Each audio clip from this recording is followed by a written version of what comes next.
Good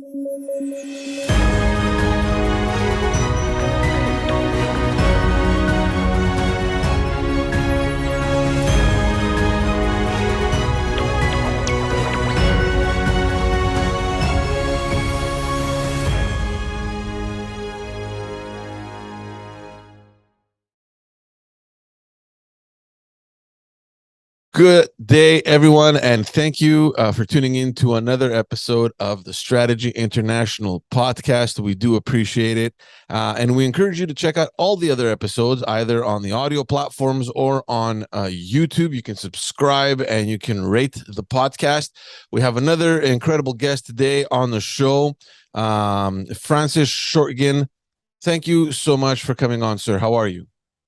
I'm very well. Thank you for having me. It's a pleasure being with you, George. It's exciting to have you on. I'll tell you why. You are currently in South Korea. You are in a part of the world, and you are informed of certain things that, at least where I'm from here in Canada, we don't get much information. I mean, we do get the major news headlines coming out of that area, but unless you have or anyone has a specific interest in the area, there's not much coming out. So I love the fact that you're on so that we can talk a little bit about the region. There's a lot going on over there. And I can't wait to discuss that. Before we get there, though, I want to discuss, and we've had this discussion with a lot of our guests. Obviously, it's the big news. Everyone's focus is on the European continent, between the conflict between Russia and Ukraine. Obviously, it has a tremendous impact on issues related to international affairs. Obviously, I want to have your take on the conflict, because we're going to make a link with that to what's happening in Asia, specifically with China and Taiwan, where I want to hear your input on it. But just in general, Russia-Ukraine has just taken, I believe, a pivotal moment in this conflict, where things have sort of entered this new chapter, where Russia has begun shelling again Ukraine. How do you see this conflict? I mean, for one, it's certainly, in the eyes of a lot of people, an unexpected development. Initially, nobody might have expected that Russia would go to the lengths that it did. And at the same time, I don't think anybody would have expected that Russia would be experiencing the kinds of setbacks and challenges that it is currently experiencing. And it is those setbacks, I think, that might make the conflict even more unpredictable going forward, because it seems as though at the moment we have that debate whether or not Putin is rational or irrational. President Biden of the United States has recently said that, well, he is rational. Some people have taken to disagree with that, of course. The fact is that if Putin thought that this was going to be, relatively speaking, more of a cakewalk, that he could get control, at least over parts of Ukraine, very easily and hold on to that, and that's not materializing, he's finding himself in a very awkward position, I think, because he has to contend with the domestic sentiment. And from what we've seen recently with this call for upwards of 300,000 reservists, or basically mobilizing people, and then you see this out-migration, as it were, of Russians to get out of Russia just to avoid that draft. I think it speaks volumes about the political support, or rather lack thereof, that Putin might be experiencing today. And that puts him in a very precarious position, because there might very well be some behind-the-scenes power struggle going on. So he must certainly feel a little bit more uncomfortable in his own position. And I think one of the ways that he has tried to shore up those setbacks is when he formally annexed the 4 regions in eastern Ukraine, as a way to at least give the semblance to Russians that, well, we have achieved something. But then, of course, the blowing up of the bridge that connects Crimea and the rest of Ukraine, I think that was another sort of humiliation. And what we see now is, I would argue, really more of an irrational reaction. You target soft targets these days, which is in many ways an international war crime, and it galvanizes the international community even more so on the side of Ukraine. We have recently had a meeting of sort of a support group for Ukraine where I saw an interview with the U.S. Secretary of Defense and the chairman of the Joint Chiefs of Staff, where they said that all the countries that basically showed up there, they're steadfast in their support of Ukraine. So it looks as though that conflict is going to be very protracted, because Putin, I don't think, is in any position to backtrack at the moment or to show weakness. And that makes it a very dangerous moment. Nobody can really predict what's going to happen. Of course, he has had that rhetoric about, he would use any and all means necessary to protect Russian territory. And some people might have argued that that is one of the reasons why he took over those 4 regions of Ukraine and making them part of Russia, so that he can basically say, well, if I have to resort to tactical nuclear weapons. I think it's more of a bluster at this point, for sure. The fact that he has used these kamikaze drones recently to attack all parts of Ukraine, cruise missiles, I don't think he's ready to cross the Rubicon, so to speak, and go that extra mile. But he must feel under a lot of pressure these days to not be seen as sort of having that conflict to go completely out of control, because it directly affects his own political legitimacy at home.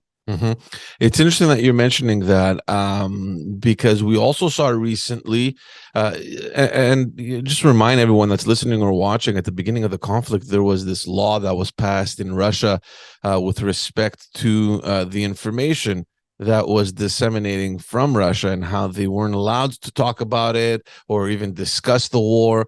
They just literally put a lid on everything happening in Ukraine, at least from the Russian perspective. And we saw recently many mayors of some big cities signing a joint letter and a petition for Russia to stop the conflict in Ukraine. Do you believe that there's a growing sentiment in Russia that is unfavorable to Putin? I think we have begun to see a lot of demonstrations where ordinary Russians would say that, look, this is not who we are. This is not our conflict. And Putin has gone to great lengths, I think, to show that he still enjoys support. I mean, they had this big celebration outside, I think it was outside Red Square. And that was just really for show. He's good at, or his regime is good at stagecraft, if you will, to show a certain message and give a certain image. But I think that is he's losing that kind of control, because if you have, especially the younger generation of Russians might see that conflict is definitely not in their interest. They wouldn't want to support it. It affects their life, even though the Russian government might say, well, the sanctions that have been imposed on Russia haven't really taken a major hit. But the average Russian, I think, is beginning to sort of question the rationale behind that conflict. And when you see more and more demonstrations in some of the major cities, and the government is just trying to crack down on that, the more you crack down, I think you begin to lose even more control, because we are at a stage now, and you see the same thing in other parts of the world. Iran comes to mind, for example, as well, where the government is trying to sort of viciously crack down and repress any kind of opposition to the regime.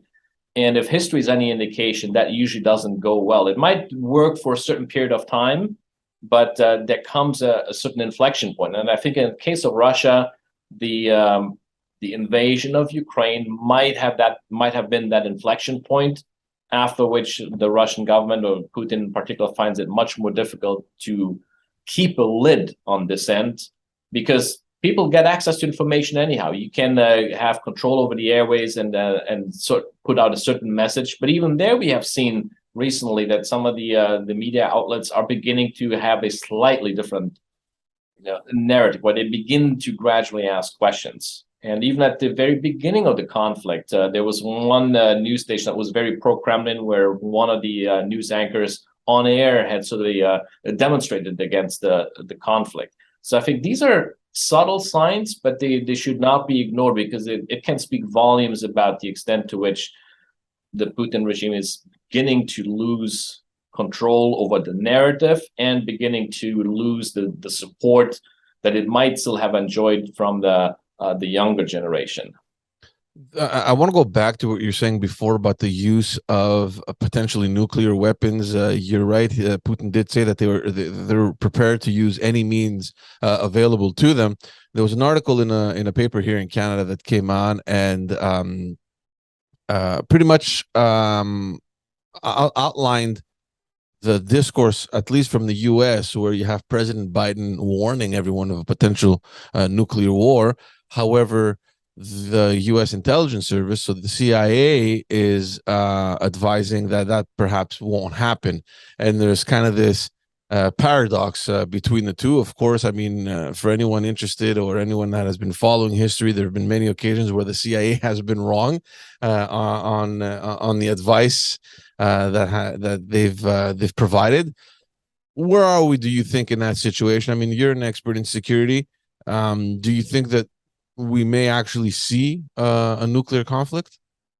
I I really can't imagine that Putin would go to that length, because the moment I think the moment he would resort to that, he would lose even the last semblance of any kind of legitimacy or recognition anywhere in the world. And I think then the support for Ukraine would rise to a whole new level, and it might even at that point sort of jeopardize the relationship that Putin also enjoys with China, because in a recent meeting when the Russian president and the Chinese president got together, Putin acknowledged that, oh yes, we are listening to the Chinese concerns. So I think the Chinese are also worried. So there's a lot of pressure, I think, on Putin that we are not really privy to basically dissuade him from using that ultimate weapon in his quiver, so to speak, because the consequence, I think, would be disastrous. It would be an escalation of a conflict to a level that we can't begin to fathom. I don't know what the reaction from the West would be. Obviously, it's difficult to see how the U.S., for example, would retaliate in kind, because the U.S. has made a conscious effort to stay out of the direct fighting. They provide material support, but they don't want to get sucked into that conflict. So I think the rhetoric that we have seen coming out of President Biden, when he said, "Well, this would be we're on the road to potentially then a nuclear Armageddon," I wonder if that hyperbole was more designed to really send a message to Putin that don't even think about crossing that line, because then the conflict unravels. And I think Putin is probably aware of that as well. That the moment he does that, then the gloves would really come off, and I think even the Ukrainians might begin to target Russian interests, not in eastern Ukraine now, but probably inside Russia as well. Right. And that would be very, very destabilizing for sure. I wanna talk to you a little bit about patterns that we've been seeing over the last a number of years that seem to be repeating themselves. And we've spoken about this in other episodes with other guests about how Russia annexed Crimea and the world turned a blind eye. We're seeing similar patterns even in older history, where Turkey, for example, invaded Cyprus and is still occupying half or a third of the island. Similar patterns between Turkey and Russia, again, this time in Syria. So it seems to be a strategy that, let's call them power-hungry countries seem to be alluding to in the pretext of securing their border, or in the pretext of creating buffer zones. That's a term that we've always heard. And this is something that we've been seeing. And now recently, of course, Russia illegally annexed those eastern regions of Ukraine. And I want to have your say on this, because from the very beginning of this conflict, we've had, I would consider, major superpowers, for example, India and China, sort of being aligned with Putin. Obviously, the relation there is different than Russia's relation with any other country, especially in the West. And we're seeing somehow these countries now being more silent.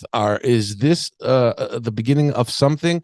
Do you believe that eventually we may reach a point where even India and China will be a lot more vocal towards Russia against what they're doing? At the time that we're recording this, yesterday, there was a vote in the UN with respect to recognizing the annexation of the eastern regions of Ukraine. Primarily, most of the countries voted against it. However, there were some countries that abstained. Among those countries were China and India. Now, many might think, "Oh, it's an abstention. It doesn't mean necessarily they're against it," but it doesn't also mean that they're not in favor of it either. That's what an abstention means. You don't want to take part Sure. of the discussion. How do you feel about that in particular?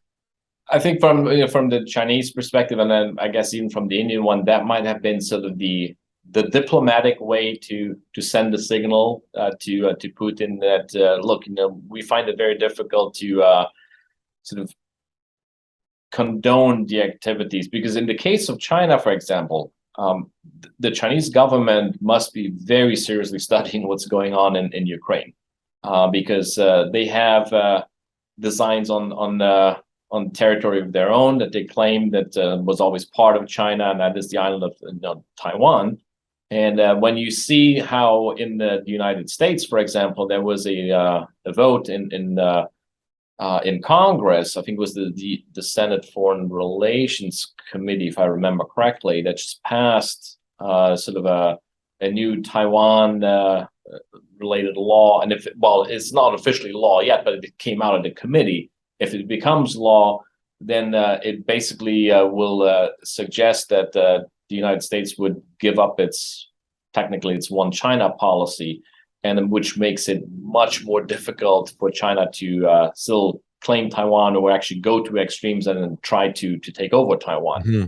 And so when a regime like China is looking at what's happening in Russia, or with Russia today, where the international community is sort of galvanizing their support against Russia because of its actions in Taiwan, maybe it's in the national interests of China, and for that matter for India as well, to say, you know what, Vladimir Putin, dial down the rhetoric, find a way out, because you're setting a precedent, because the West is also looking at this, and they are keenly aware that, well, China might be learning from Russia if the West or the international community doesn't stand up to what Russia is doing in Ukraine.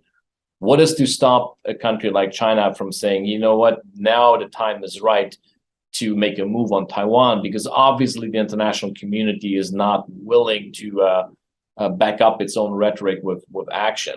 And history is a very good indication of that. You go back all the way to, well, just in the 20th century. I mean, the one instance that people would always refer back to was probably, 1938 in Munich, where you tried to appease or not stand your ground, or when the French and the British, they could have easily dissuaded Hitler when he moved into the Ruhr, and so on. They had massive military superiority, but they weren't willing to use that, and it only encouraged Hitler to move more, in the same way that it might have encouraged Vladimir Putin to sort of take the extra step with regard to Ukraine. However, having said that, one also has to recognize that the West can also, to some extent, carry some blame with regard to how Russia is operating these days. Because for the longest time, after the end of the Cold War and the collapse of the Soviet Union, there has been that fear in Russia that, you talked about the buffer zone before, or Russia, used to say, well, the near abroad, and that was its historical sphere of influence, the former countries of the Warsaw Pact, countries, or even constituent parts of the former Soviet Union, where Russia had influence, and now it doesn't have that anymore. And then what we have seen after the Cold War, this gradual expansion of NATO, and it was creeping closer and closer to Russia's borders. And Russia had, for years, signaled that it would consider, I'll loosely paraphrase what Vladimir Putin once said, that a Western military alliance on the border of Russia constitutes a clear and present danger to Russia. And the West, and especially the United States, might never have heeded that concern. And there was, especially under President Clinton, this very aggressive push into Eastern Europe. And so the West, in some way, carries a little bit of responsibility as well, because it didn't clearly either understand, or they may have outright dismissed the concerns that Russia had, because in the 90s, the Russian military and the Russian economy and everything was seen as, well, weak, and we can impose our will. But I think now that is coming back to bite the international community. And so we have to be very clear about, yes, sending a message that aggression is not acceptable, but at the same time, we also have to look at what are the concerns that countries like Russia or China might have, what is the tensions between Russia and the West are sort of mirrored in East Asia, where China is a rising power, and rising powers try to extend their sphere of influence. They try to project their power. China is in a better position than Russia, for sure, in that sense, at least militarily. Economically as well, although Russia can flex its economic muscle quite a bit. But if the international community does not pay attention to the concerns of those countries, then we might see a repeat of a situation like what we're seeing now in Ukraine in other parts of the world. Mm-hmm. So before we before we draw these red lines, I think that the one thing to do is really to engage countries. And this would be the time would have been right already back in 2014 when Russia made a move against Crimea to sort of really hit the reset button, as it were. And that was famously under Secretary of State Hillary Clinton during the Obama administration. Well, we hit the reset button with Russia. Well, nothing ever really happened because I don't think there was any clear understanding or any willingness to meet Russia and understand where it had concerns. Mm-hmm. And I think I'm afraid that the same might be unfolding in East Asia with regard to China these days as well.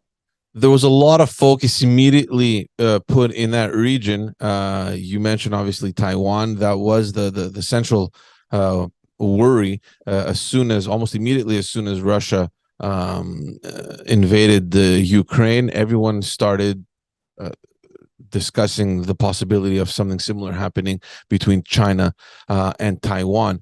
Obviously, and I don't know the reality, but Taiwan, I'm not so sure at what level they could compare themselves to Ukraine militarily and in terms of preparedness to take on a potential threat like that. Where do you think the situation stands as we speak with respect to that? I think it would still be quite a few years before China could mount a credible amphibious landing and an invasion of Taiwan, because even though it's just about 70 kilometers off the coast of China, it is a major logistical feat to do that. Now, having said that, the Chinese military has been modernizing very aggressively. The defense budget has been going up and up, and they're amassing the capabilities certainly to take over Taiwan, or at least prevent countries like the United States from potentially coming to the aid of Taiwan. And that is a very significant development in and of itself. Now, would China go to the extreme and take over Taiwan?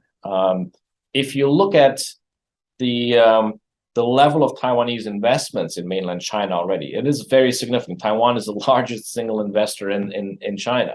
So that would be an economic cost for sure.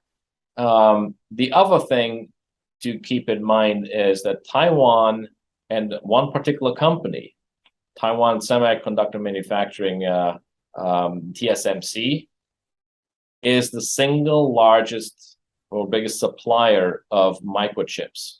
And China needs a lot of those. China has capacity of its own, but it is nowhere near mastering the technology that the Taiwanese have in terms of those really, 3 nanometer, 5 nanometer chips. The Chinese are far away from that at the moment, and they're being squeezed even more by sanctions from the United States. So there's an economic argument to keep in mind there as well.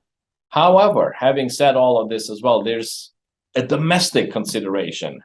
There would be one scenario that I could envision where China might say that it's worth taking the risk of making a move against Taiwan. And what would that condition be? One, if there is a decline in support of the Communist Party at home, if the economy starts slowing down even more, which is still a worry in China because of its COVID zero policy. A lot of companies have actually decided to move out of China and move their supply chains to Vietnam. Vietnam has been the single biggest beneficiary of the tensions, for example, between the US and China, going back to the trade war that Donald Trump started. So if there's a weakness in the Chinese economy, and Xi Jinping and his regime will bear the blame for not reigniting the Chinese economy. And keep in mind that Xi Jinping has also said that he's pushing a particular narrative, the China dream, or 中国梦 in Chinese, the great rejuvenation of the Chinese nation, as he said. And in order to understand why he's saying that, one has to go back in history. China had experienced the beginning of the 19th century through the Opium Wars in the 1840s and 1850s, a so-called century of humiliation. They lost wars, they lost territory. Taiwan was lost, Hong Kong was lost, Macau.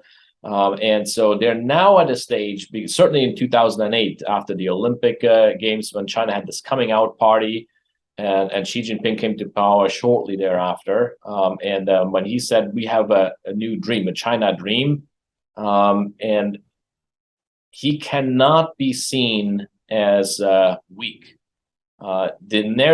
Whenever there has been domestic backlash against the Communist Party because of corruption, and Xi Jinping has been very clear about having a strong anti-corruption drive because he wants to shore up the legitimacy of the party. Mm-hmm. But the single easiest way to deflect people's attention from any kind of domestic situation or concern, whether it's economic slowdown or so, is to basically point to an external threat, to fuel the fires of nationalism.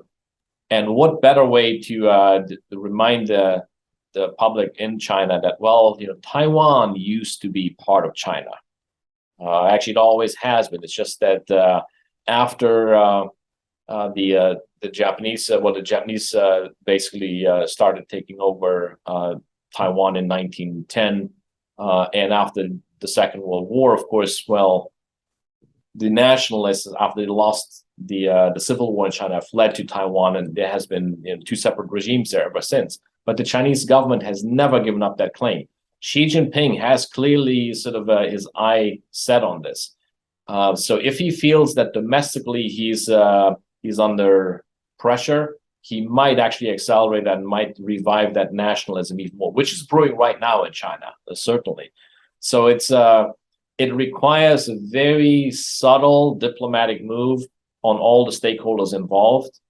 And again, this is a situation where I think the West, in particular in this case, the United States, is not clearly understanding what China's concerns are, because we have seen the Speaker of the House, Nancy Pelosi, and her visit to Taiwan, which led to an immediate reaction from China. It was a lot of bluster for sure, but these military maneuvers, it was no surprise that they basically encircled Taiwan. And the message was, look, if we want to take over Taiwan, we have the capability. I don't think they clearly have it yet, but the threat is real enough. And I don't think that message has been well received yet in Washington, because we have seen more and more members of Congress visiting there. We had some of the highest level delegations ever that visited. You have now that new Taiwan Act that's making its way through Congress, calling into question Washington's commitment to a one China policy, which has been in place since 1979. The previous administration in Washington, the Trump administration, didn't help matters either, when early on He took a call from Taiwanese President Tsai Ing-wen to congratulate him on winning the election. Of course, some people would blame it on the lack of experience that Trump had and his utter lack of knowledge about foreign affairs and the symbolism. But things are brewing there, and I think this would be a conflict that where a situation, a crisis situation, that it is the U.S. is to lose. So we need to have really level-headed individuals. We need to have diplomacy, high-level diplomacy, being brought back into the forefront now more than ever, because the state of U.S.-China relations is abysmally low at the moment. And the way things are going in Washington, D.C., I think we might see a further deterioration, because some people, I'm sure, are saying, well, it was Ukraine today, Taiwan tomorrow, so let's take a firm stand on Taiwan. But it's sort of a one-sided perspective. We also have to understand where the Chinese are coming from. And then we have a situation where you can at least have a dialogue again. Because neither the Chinese, nor the Taiwanese, nor the US, I think, are eager for a conflict. It will have very significant implications, not just in military terms and geopolitics and new alliance dynamics, or even an arms race, because that's the other fear right now, I think. If the West, on the one hand, doesn't take a firm stand and pushes back against China's expansion, the South China Sea, and so on, then the Washington's allies in the region might say, well, what good is it to be allied with the U.S.? Now, Taiwan doesn't have a formal alliance with the U.S., but South Korea and Japan do. And together with Taiwan, they're basically a year or so away from developing a nuclear capability, because that's how advanced their economies are, and the technological sophistication is. And so the U.S. doesn't want a nuclear arms race, nor does China. So I think from that perspective, China has that rhetoric right now. And I wonder if to what extent it was useful for President Xi Jinping to do that now, because there's a big meeting coming up. He's giving his speech on Sunday. He's probably going to get that third term. And I would not be surprised if after that he might actually focus a little bit more on the economic challenges. So was he basically feeding the nationalist beast? Maybe. But it's a very complex situation, and all the parties, I think, need to be keenly aware of what's at stake and what the interests of all the players are. And I don't think, at least in the West, that's fully grasped by, certainly not by Washington, D.C., and definitely not by members of Congress in the current Congress in the U.S. Right. And that is worrisome. I'm trying to find or trying to see if whether there exist other similarities with the Ukraine and Russia, where to the effect where there were pro-Russian separatist factions in eastern Ukraine, which Russia used in its favor, claiming that they need to support these minorities, and which to a certain degree justified their move. Is there a pro-China sentiment in Taiwan? Do we have these types of similarities over there as well, where you have these pro-Chinese separatist factions? Not to my knowledge. I think it's actually the exact opposite. In some ways, there's some people that are really pushing for an independence referendum, and that is a worry that the Chinese government has always had. Depending on which party comes to power, there was an interesting development. I think in the early 2010s, might have been 2012 if my memory serves me right, or thereabouts, where ironically enough, the former antagonist of the Chinese Communist Party, the Nationalist Party, had come to not an agreement, but they reached out and they actually met. The president at the time was from the Nationalist Party in Taiwan, and President Xi Jinping. They met in Singapore, and so there was this hope that, well, tensions will subside. We have greater economic integration. There were direct flights between Taiwan and mainland China that were opened up. You could actually take ships were actually docking directly. They would go from Fujian province, for example, to Taiwan. So there was that hope. But there's always been this other element in Taiwanese politics that, for one, would want to resist this rapprochement with China because they are fearful that they will get swallowed up. And then there's this extreme element that would say, no, we want to push for independence. In the past, in the 1990s, for example, the United States was keenly aware of that, and the government sent a message to Taiwan basically saying, do not even think about pushing for that because we don't want to get sucked into any kind of conflict with Taiwan. So the comparison in that sense between Ukraine, where you had pro-Russian separatists in the Donbas region and Luhansk and so on, and Taiwan, it would not be an accurate comparison. It's an easy and compelling headline. I think that's what prompted a lot of people to say, "Ooh, Ukraine today, Taiwan tomorrow." But you need to sort of dig deeper into the actual nitty-gritty context, and then you see that comparison or that analogy is not exactly very accurate. And it gets back even to sort of historical understandings, because there's a scholar who had talked about sort of the uses and abuses of history and making analogies when the analogies are actually not very accurate. And I think looking at Ukraine and the historical context of Ukraine, how I think it was General Secretary Khrushchev who once he gave Crimea to his Ukrainian counterpart in the old ages during the Soviet Union by saying, as a brotherly gift, or however he put it. So there's that kind of historical aspect. Taiwan, yes, it was part of China, but nobody in Taiwan today, I think, would readily want to be brought back into the folds of the mainland. Now, the Chinese have hope for that, for sure.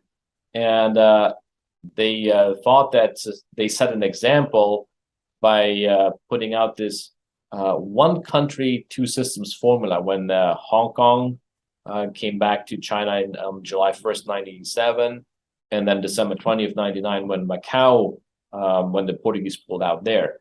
And a lot of analysts said that, well, what happens in Hong Kong is going to serve as an example for Taiwan. And if China intended that to be the case, well, then it clearly shot itself in the foot because of the actions itself that it took in Hong Kong over the last few years. So nobody in Taiwan is very keen, I think, to sort of see, to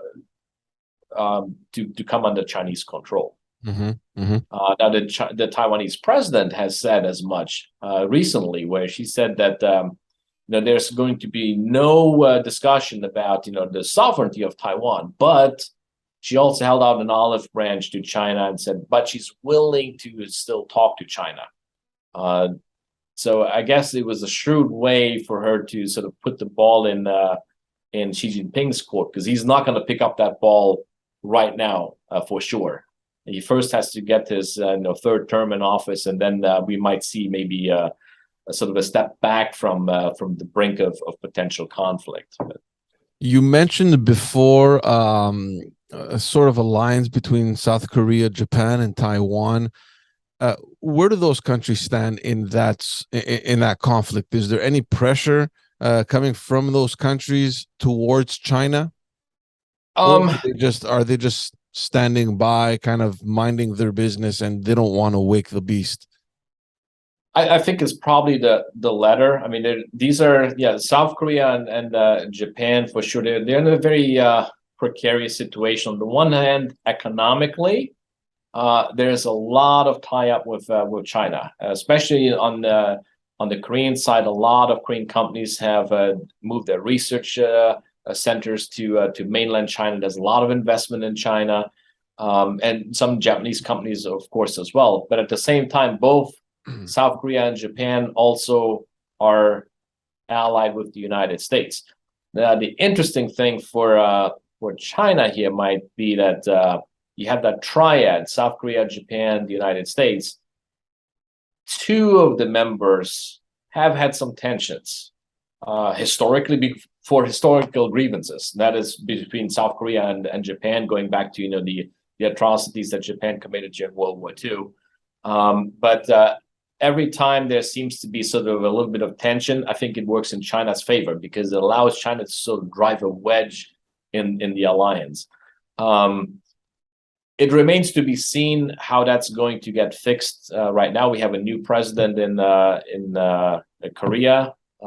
He's not necessarily, well, the shrewdest observer of foreign policy from what I've seen here and from what a lot of Koreans are already saying. But he was the one who said that he's going to work towards repairing the relationship with Japan. Even if that happens, I don't see South Korea and Japan being in any position to put a lot of pressure on China, mostly because of the economic variables. They have a lot to lose by not getting access to the China market, for example. And we have seen this over the years in South Korea when the United States, with the blessing of the South Korean government, was deploying the terminal high altitude defense system, the missile defense system. And they said, well, it's to prevent any kind of missile launch from North Korea, of which we have seen plenty this year so far. The Chinese reacted to that immediately because they saw it as sort of basically an attempt by the United States at containing China's ambitions. And what the Chinese did was they retaliated economically. They basically prevented the Chinese tour groups from going to South Korea. And so the South Korean economy took a significant hit because there's a lot of tourism from China. There were boycotts of Korean companies in China. So I think the economic interdependence between those economies makes it a lot more difficult. That calculus would completely change, I think, if China were to take any step towards attacking Taiwan. Right. Because that will completely reshape the security environment in Northeast Asia. It might even then potentially compel North Korea to, become even more aggressive. And that might very well compel both South Korea and Japan to maybe consider developing their own nuclear weapons. There has been discussion, it's not very formal, but there are some corners, certainly in Korea, where that has been floated. And I think maybe in Japan as well. Interesting. I want to go back to what you're saying about regimes and governments suppressing their populations and the sentiments. And you mentioned Iran, and I want to touch upon that because there is a wave, I would say internationally, especially where I'm from here in Canada, where there's a huge support towards the movement happening right now, this uprising in Iran, where we're seeing women fighting for their basic human rights and their dignity, much more than ever before. Do you think that this is the right one this time? Because we've seen many of these events show up here and there over the last years, and this time around it seems to have taken a whole other amplitude. You're absolutely right. It's definitely a different beast, so to speak. I mean, in recent years, and by recent, let me go back to maybe 2009 when you had the re-election of Mahmoud Ahmadinejad, where people took to the streets because they said, well, the election was rigged, and so on, and there was a vicious crackdown. And then that demonstration sort of subsided rather quickly. We have had demonstrations in 2019 when the government also cracked down.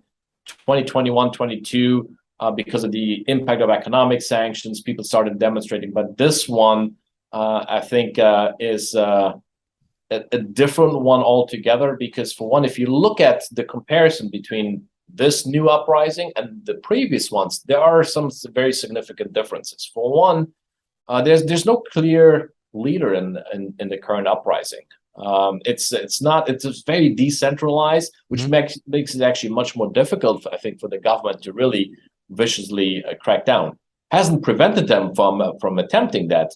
But I think the Iranian government is in a very precarious situation right now, because what we're seeing is not just the reaction to the death of that 22-year-old Kurdish woman who was, in custody for the what was that?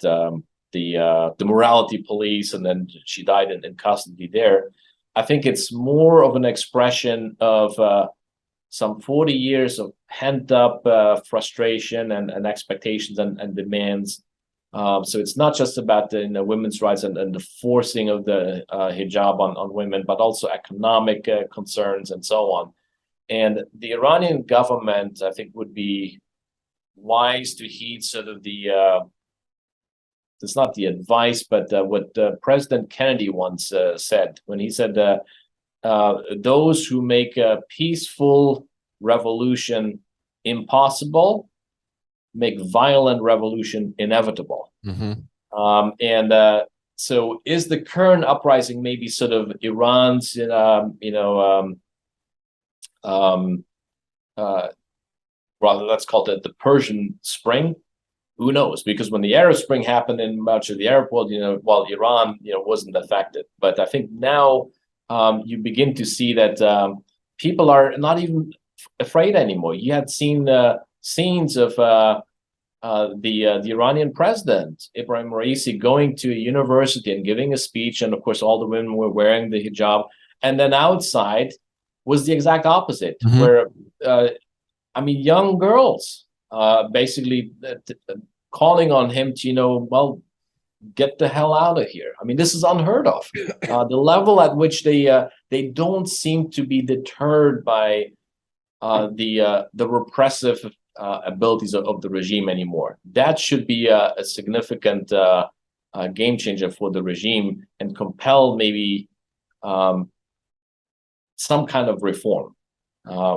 If we don't see that, I think the attempts that the government has taken right now, cracking down, you have upwards of what is the death toll now, 190 plus people so far. It's only galvanizing more and more people to resist the government. You can crack down and prevent people from access to information. The internet got cut off at times, but guess what? The people have learned to live without access to internet as well. So even that's not working anymore. And much of the generation today, especially the young generation today, of course, they have no firsthand memory of the Iranian Revolution. They don't have that connection to the Iranian government. And the other comparison that some people would make probably is, if you look at Ayatollah Khamenei, he's about 83 years old. The previous one, when we had demonstrations, his predecessor was about 13 years younger when demonstrations happened. So do the people feel that the time is right maybe to really push the envelope and sort of escape from the theocratic rule? Who knows? Certainly a lot of people had hopes with the previous president that he was maybe more of a reformer, but then of course the West again didn't fully capitalize on that, because we had the Iran nuclear deal in 2015, and then of course under President Trump, one of the first things was like, oh no, that's one of the worst deals ever, so we pull out. So we basically pulled the rug right from under the previous president, and he would not have been able to push any kind of reform agenda through because of the hardliners that he was facing. And the current president comes from much more of a hardline background. So I think it's difficult to see him back down, but all signs seem to point to the direction that the population is not backing down either, because the demonstrations are happening everywhere. Not just in one location, not just in Tehran and so on. It's throughout the country these days. How do you move forward with a reform if the main raison d'être of this, it's not really a government, but it's a theocracy, is to implement exactly the opposite of what these demonstrators are looking for? Yeah, that's a good question. That's the $1 million question, I guess. How do you how do you square that circle, so to speak? I mean, if you could still be a reformer, and then you have you maintain not the religious rule, but if you empower people to really vote for who they want, you know, in power, who do they want to represent them? One of the ways that the supreme leader himself, he could maybe make a gesture by saying, hey, when the next election comes around, it's not the supreme leader and the small council that advises him who's choosing who can actually be qualified to stand for election for president, but make it open to anybody. I think that would also go a long way already with the population to sort of see, well, there's a little bit of a game changer here. And that the system would have to change also in a way where the president would have to be the ultimate decision maker. Authority. Right now, it's still the supreme leader. So there's the puppet master, and the president is still, in a way, a little bit more of a, I wouldn't say a figurehead, but to the extent that any president would want to push a reform agenda through, I think it depends on whether or not he will get the blessing of the supreme leader. And it's going to be difficult to change, especially if you have established elements in the ruling elite that might say, well, we benefit from the current system and the way the current system is structured. If there's reform, we don't know if we're going to enjoy the same privileges.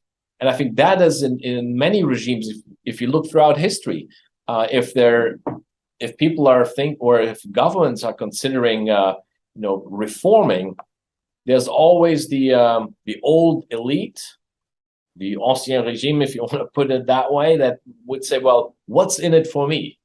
Do I get to keep the same benefits, the same type of influence? If I stand to lose a lot of that, well, what incentive would I have to actually allow that kind of reform to go through?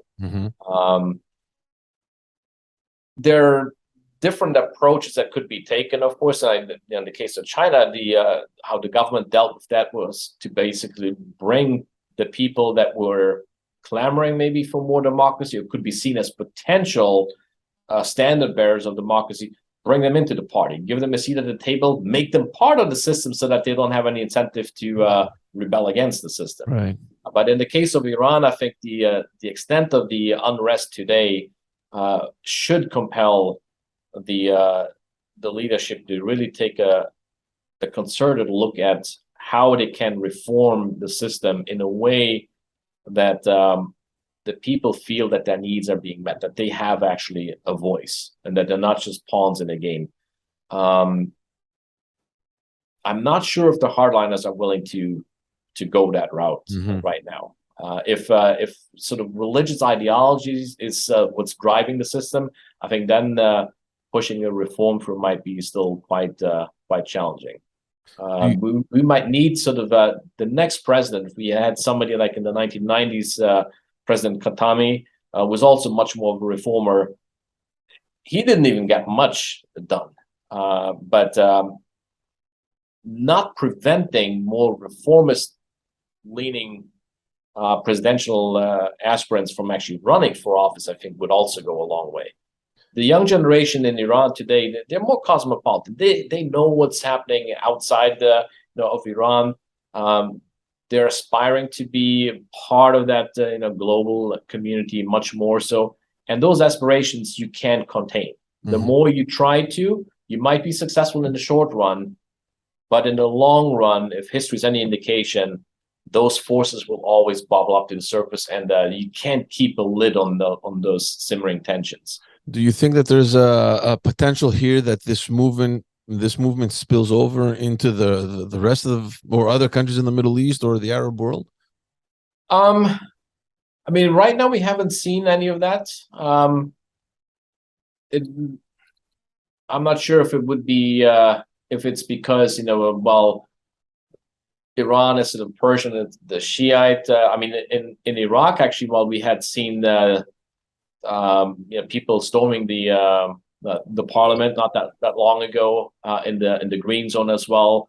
But I don't think there's anything afoot, sort of like the the 2000 and what was it in 2010, the Mohammed Bouazizi moment in Tunisia that ignited the Arab Spring. I don't think we're seeing anything quite like that at the moment in that part of the world. But if that were to happen again, that's of concern in and of itself, because then we're talking about one of the most volatile regions of the world. Some would say it's sort of the world's powder keg. And you have a lot of governments that are anything but representative. You have an absolute monarchy still in Saudi Arabia, and the only way that they put a lid on the Arab Spring before, when it happened, was when the then now late king was on medical treatment in the U.S., flew back home and announced the royal gift of I think it was $130 million or so on to basically dole out. Well, you can't buy off people indefinitely, because that's the worst policy, because the next time they might say, well, I need more to keep quiet. And then, so you can't sustain that. So some concrete measures have to be taken. And I think the first step would be to really now look at, the women. If you look at the slogan that is pervasive in Iran today, one of that main slogan is like woman, life, and freedom. Mm-hmm. Nobody's gonna say, well, I don't like that. I mean, who's gonna say I don't value life, I don't value freedom? It's a slogan that resonates with a lot of people, including, by the way, even women that are not demonstrating against wearing the hijab. And that is significant, because you have people from all walks of life, different that have different viewpoints, and they get together because there's a broader issue at stake. Mm-hmm. So this is, I think, a crucial moment for the Iranian regime to sort of look inward and see, there's revolutions can happen in several ways. There can be a top-down revolution where the government itself sort of gradually opens the door to the political franchise, so to speak, or you resist all of that and you try to repress, and then the revolution ultimately is going to come from the bottom up. Now, if you do it from the top down, you can be in control to some extent, at least, if you do it gradually, and that's always the fear that I think authoritarian and totalitarian regimes have. If I open the door a little bit, well, I might just sort of start the process that's going to see the door swing completely open. Right. I mean, economically, we saw it in China in the 1970s when Deng Xiaoping said, oh, well, we should have an open door policy. And one of his advisors basically said, well, actually, no, we like the bird cage model. We keep everything contained. The bird can fly around freely, but only within the cage. Or we want to make sure that we don't let spiritual pollution sort of come in when we open the window. So it's a way that the success depends on how the government might actually manage that gradual opening. Right now, I haven't seen any sign from the Iranian regime that they're willing to entertain that. But I think before long they might be well advised to do that, because those demonstrations are not. There's no sign that they're going away anytime soon. If anything, they might just get even bigger the more that the regime cracks down and the more that the death toll increases. Very interesting. The topics from all over the world that we will continue to monitor and to see how they evolve. Francis, I want to thank you so much. We can stay here and talk for hours. Yeah. I've taken way too much of your time. I appreciate the time that you've taken. I want to thank you.